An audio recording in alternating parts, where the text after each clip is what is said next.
한국은 값싼 부품으로 우리 하늘을 위험에 빠뜨렸다고 비난받았습니다. 우리 공군의 자부심이던 한국산 전투기가 단 하루 만에 날아다니는 관짝 신세가 된 겁니다. 정기훈련 중 갑작스러운 사고가 발생하자 20여 대 모든 기체에서 동일한 결함이 발견됐다는 발표가 나왔죠. 정부는 곧바로 전량 운항 중지와 계약 파기를 선언했고 동남아 전역이 한국 전투기 구매를 거부했습니다.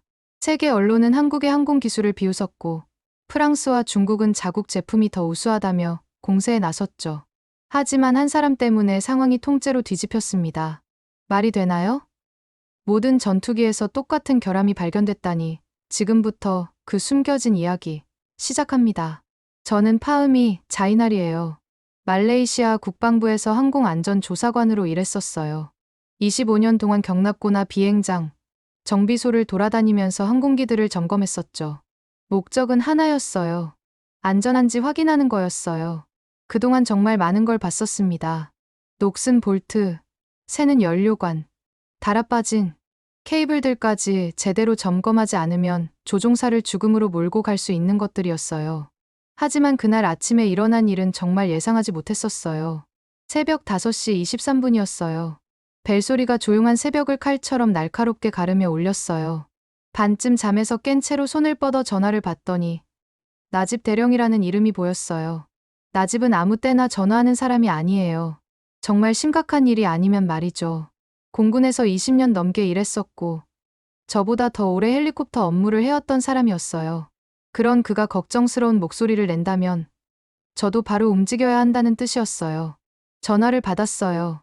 파음이 지금 당장 수바공군 기지로 와야 해요 라고 그가 말했어요. 목소리가 긴장되어 있었어요. 마치 숨을 참고 있는 것 같았죠. 한국 수리온 헬리콥터에서 이상한 걸 발견했어요. 저는 벌떡 일어났어요. 수리온이라고요? 저희가 한국에서 산 헬리콥터들이었어요. 현대적이고 신뢰할 만하며 비용 효율적이라고 했었죠. 하지만 솔직히 말하면 그때 저는 그 헬리콥터들을 완전히 신뢰하지는 않았어요. 유럽 모델들보다 저렴했었거든요. 제 생각에는 분명 어딘가에서 타협이 있었을 거라고 생각했어요. 비용을 줄이려고 어딘가 모서리를 깎았을 거야 라고 생각했었죠. 그래도 침대에 그냥 누워있을 수는 없었어요.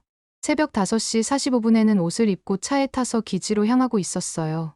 거리는 텅 비어 있었고 하늘은 동쪽에서 희미하게 새벽빛이 비치는 것 말고는 온통 검정색이었어요. 헤드라이트가 어둠을 뚫고 좁은 터널을 만들어내는 동안 머릿속으로는 여러 가능성들을 생각하고 있었어요. 머리카락처럼 가는 균열일까? 느슨한 배선일까? 아니면 나집이 과민 반응을 보이는 걸까? 하지만 그는 절대 과민 반응하는 사람이 아니었어요. 수바 공군 기지에 도착했을 때 정문의 경비병이 신분증도 확인하지 않고 그냥 통과시켜줬어요. 그것만으로도 기지 안의 모든 사람들이 뭔가 일어나고 있다는 걸 알고 있다는 뜻이었어요. 경납고 안에 들어서니 기름과 금속 냄새가 바로 코를 찔렀어요. 밝은 하얀 천장 조명 아래 헬리콥터 3대가 일렬로 깔끔하게 서 있었고 긴 로터 블레이드들이 바닥에 희미한 그림자를 들이우고 있었어요. 나집이 첫 번째 헬리콥터 근처에서 기다리고 있었어요. 잡담은 생략했어요. 이리 와요. 이걸 봐야 해요. 그는 로터 허브 메인 블레이드와 헬리콥터 몸체를 연결하는 큰 금속 이음부 옆에 정비 플랫폼에 올라갔어요. 제 엄지손가락만한 지점에 손전등을 비춰줬어요. 저는 몸을 기울여 자세히 봤어요. 거기 있었어요. 작고 가는 균열이 약 3.7cm 길이로요. 처음에는 너무 가늘어서 잘 보이지 않았지만 눈이 적응되자 매끈한 피부에 난 상처처럼 선명하게 보였어요. 이거 좋지 않네요 라고 저는 중얼거렸어요. 로터 허브의 균열은 심각한 문제예요. 헬리콥터의 심장 부분에서 균열을 발견한 것과 같았어요. 비행 중에 허브가 고장나면 블레이드가 떨어져 나갈 수 있어요. 그리고 블레이드가 없어지면 헬리콥터는 추락하죠. 하지만 나집은 아직 끝나지 않았어요. 이상한 건 이거예요 라고 그가 낮은 목소리로 말했어요. 그는 저를 두 번째 헬리콥터로 데려갔어요. 같은 위치, 같은 크기의 균열. 그 다음 세 번째 헬리콥터로 또다시 같은 위치, 같은 크기였어요. 저는 눈살을 찌푸렸어요. 헬리콥터 3대에 같은 균열이, 같은 위치에, 같은 길이로? 이건 불가능해요. 자연적인 마모에서는 균열이 절대 똑같은 방식으로 생기지 않아요. 하나는 더 길고 다른 하나는 더 짧을 거예요. 하나는 왼쪽으로 기울고 다른 하나는 오른쪽으로 기울죠. 이건 너무 완벽했어요. 너무 똑같았어요. 더 질문하기 전에 경납고 바닥에서 윤기 나는 구두 소리가 딸깍거리는 소리가 들려서 돌아봤어요. 다투 카니프, 국방 차관이 어두운 정장과 완벽하게 다린 넥타이를 메고 걸어 들어왔어요. 거의 웃을 뻔했어요. 새벽 6시에 경납고에 누가 정장을 입고 와요? 인사말은 생략했어요. 상황이 어떻게 돼요? 라고 그가 딱딱한 어조로 물었어요. 나집과 저는 발견한 것들을 설명했어요. 하니프의 표정은 변하지 않았지만 눈이 깜박였어요. 핸드폰을 꺼내서 저희에게 등을 돌리고 낮은 목소리로 통화했어요. 몇 마디 들렸는데 명확하지는 않았어요. 그냥 그 순간치고는 너무 침착한 어조였어요. 전화를 끊고 나서 모든 수리온을 즉시 운항 중단시켜요. 추가 조치가 있을 때까지 비행 금지예요라고 말했어요. 그러고는 그냥 걸어 나갔어요. 그게 다였어요. 나중에 알게 된 건데 그가 통화한 상대는 프랑스 에어버스 임원이었어요. 경납고에 서서 저는 불안했어요. 안전 문제가 있다면 모든 비행을 중단시키는 게 당연하지만 전체적인 상황이 뭔가 이상했어요. 똑같은 균열이 있는 헬리콥터 3대, 외국 회사에 수상한 전화를 거는 차관. 그리고 가장 중요한 질문을 아무도 하지 않았어요. 왜 이런 일이 일어났을까? 그 순간에는 몰랐지만 이건 훨씬 더 큰 일의 시작이었어요. 저희 경납고를 넘어서 말레이시아를 넘어서 거대한 항공우주 회사들, 외국 정부들, 그리고 한국 자체의 명성까지 관련된 싸움으로 번져갈 일이었어요. 그리고 어쩐지 저는 이제 그 한복판에 서 있었어요. 다음 날 아침 이 이야기가 온 곳에 퍼져 있었어요. 수리온 헬리콥터 24대 운항 중단. 한국 헬리콥터 위험해. 모든 TV 채널에서 똑같은 헤드라인을 보여주고 있는 것 같았어요. 한 프로그램에서는 정장을 입은 남자가 손을 흔들면서 이 헬리콥터들은 안전하지 않아요. 품질보다 값싼 걸 선택했을 때 일어나는 일이죠 라고 말하고 있었어요. 또 다른 소위 전문가는 한국의 항공산업은 진짜 진지한 일을 할 준비가 안 되어 있어요 라고 했어요. 사무실에 앉아서 이 모든 걸 보면서 마음이 무거웠어요. 아마도 처음부터 제가 맞았던 것 같아요. 아마도 한국이 정말 부실한 헬리콥터를 만들었고 이제 우리가 그 대가를 치르고 있는 걸지도 모르겠어요. 그 생각이 입 안에 쓴맛을 남겼어요. 그날 저녁 메모를 정리하고 있을 때 전화가 왔어요.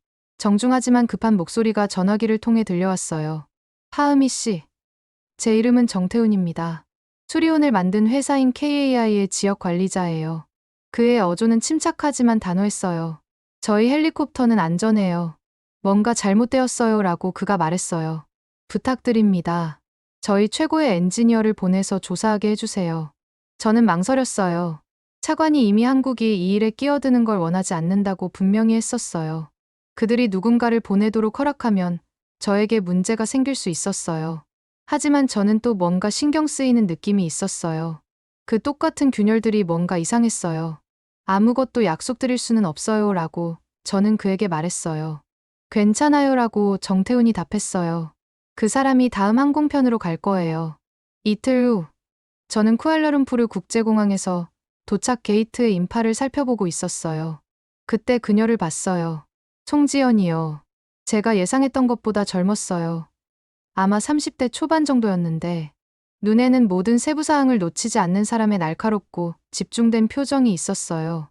목적을 가지고 걸어오면서 한 손으로는 캐리어를 끌고 다른 손으로는 무거운 공구 가방을 들고 있었어요. 파음이 씨인가요?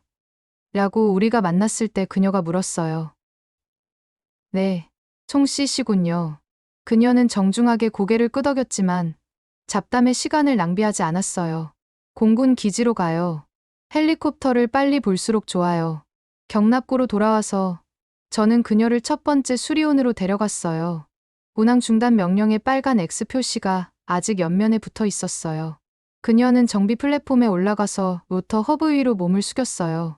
손전등 빛이 흔들리지 않았죠. 1분 후에 그녀는 몸을 일으키고 고개를 저었어요.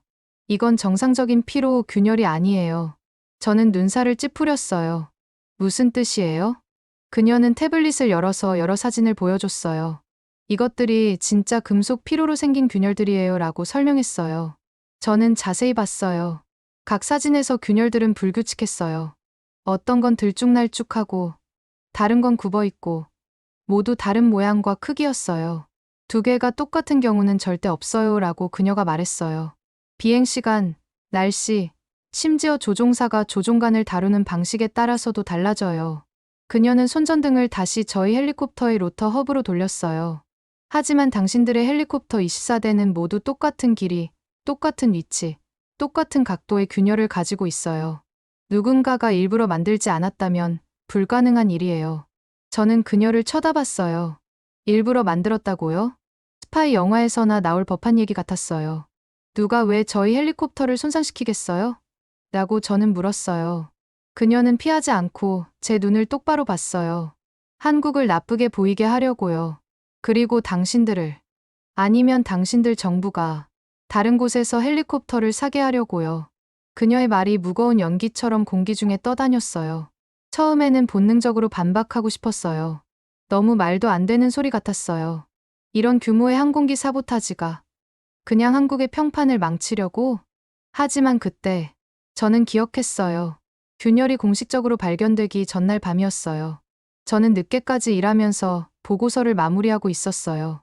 나가는 길에 경납고 근처를 지나갔어요. 불은 꺼져 있었는데 움직임이 보였어요. 그림자들이 바닥을 가로질러 미끄러져 가고 있었어요. 궁금해서 좀 더 가까이 다가갔어요. 헬리콥터 중 하나 주위에서 어두운 유니폼을 입은 남자들을 볼 수 있을 정도로요.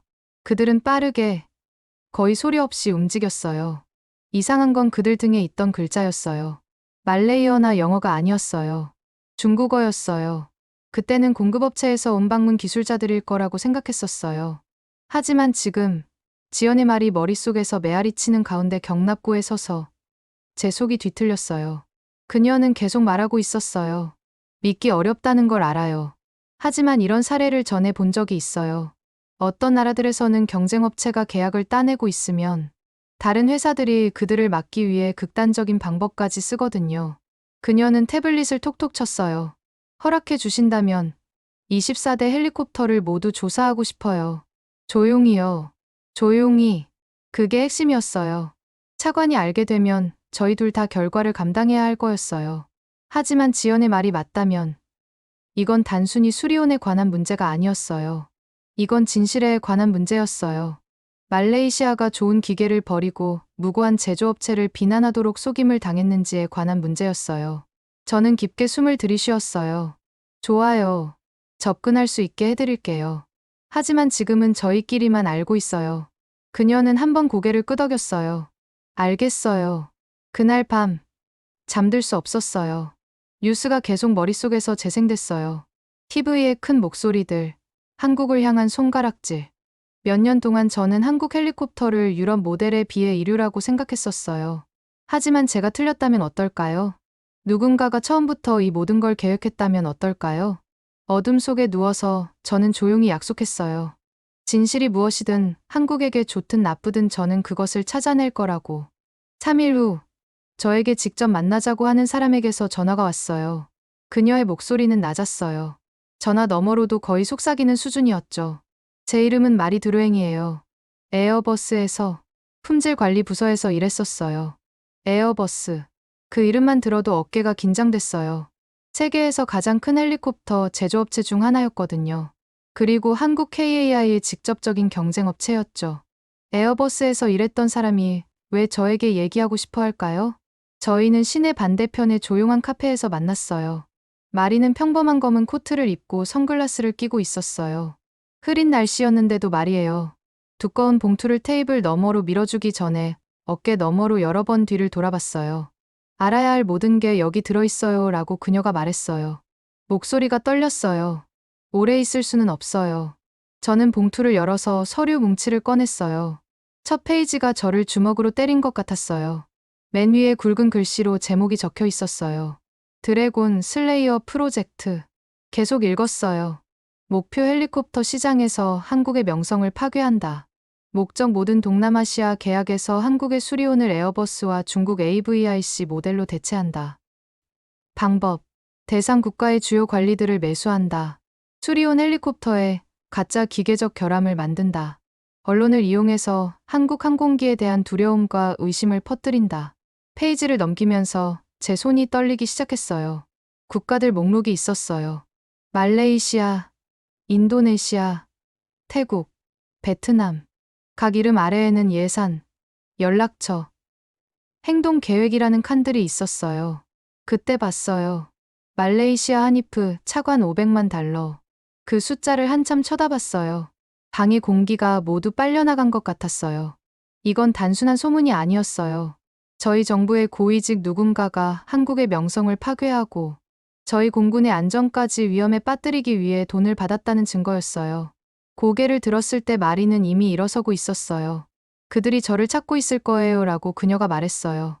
조심하세요. 파으미 씨. 이 사람들은 정정당당하게 하지 않아요. 그녀는 걸어 나갔고 저는 봉투와 함께 그리고 수백 개의 새로운 질문들과 함께 남겨졌어요. 그날 밤 집에서 서류들을 다시 살펴보고 있을 때 문을 두드리는 소리가 났어요. 나집 대령이었어요. 손에 작은 USB를 들고 있었죠. 그들이 지우기 전에 복사했어요 라고 그가 속삭였어요. 노트북에 연결했어요. 거칠고 흐릿한 경납고 CCTV 영상이었어요. 새벽 3시 14분에 카메라가 4명의 남자들이 몰래 들어오는 걸 잡았어요. 검은 옷을 입고 뭔가 무거운 걸 들고 있었어요. 불빛 아래로 들어왔을 때 재킷에 있는 글자가 보였어요. 중국 글자들. 그들은 저희 수리온 중 하나 옆에 기계를 놨어요. 확대해서 봤어요. LCS 3000이라고 표시되어 있었어요. 정밀 금속 작업에 쓰이는 산업용 레이저 커터였어요. 한 남자가 로터 허브 옆에 무릎을 꿇고 레이저를 조준해서 금속을 조심스럽게 잘랐어요. 빔이 날카로운 파란색으로 빛나면서 그가 작업했어요. 천천히 꾸준하게.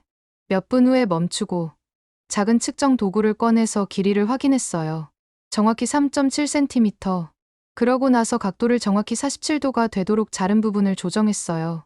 영상이 끝나기 전에 다른 헬리콥터에도 같은 작업을 반복했어요. 다음 날 아침, 지연이 손상된 헬리콥터 중 하나의 로터 허브를 조사했어요.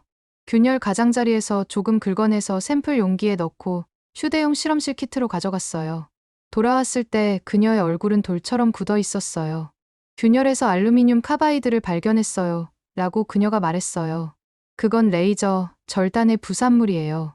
자연적인 피로 균열에서는 절대 볼 수 없는 거예요. 저는 그녀를 쳐다봤어요. 확실해요? 그녀는 고개를 끄덕였어요. 이게 증거예요. 파음이. 이 헬리콥터들은 사보타지를 당했어요.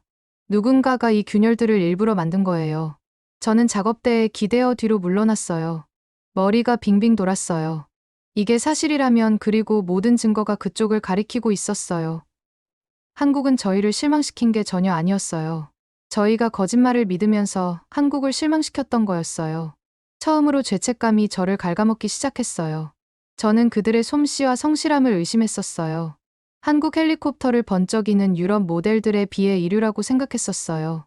이제 보니 수리온이 표적이 된 건 약해서가 아니라 강력한 경쟁업체들을 위협할 만큼 충분히 강했기 때문이었어요. 지연을 보면서 그녀의 눈에서 결심을 봤어요. 그녀는 단순히 자기 나라의 명성을 보호하려고 여기 온 게 아니었어요.